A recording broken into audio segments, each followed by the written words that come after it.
કેમ છો? ઓમ નમઃ શિવાય. 15 માર્ચ 2026 વડોદરા એસએસજી હોસ્પિટલની અંદર રોજ સવારે 10:30 વાગે પેશન્ટના સગાઓને જમાડવામાં આવે છે.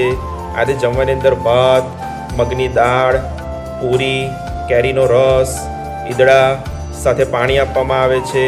આ બધું જ જમવાનું આપણે સ્ટીલની થાળીમાં જમાડીએ છીએ અને આ સેવા 365 દિવસ હોય છે.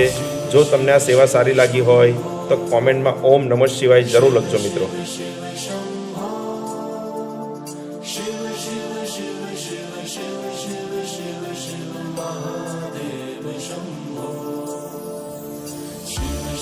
Shiva Shambho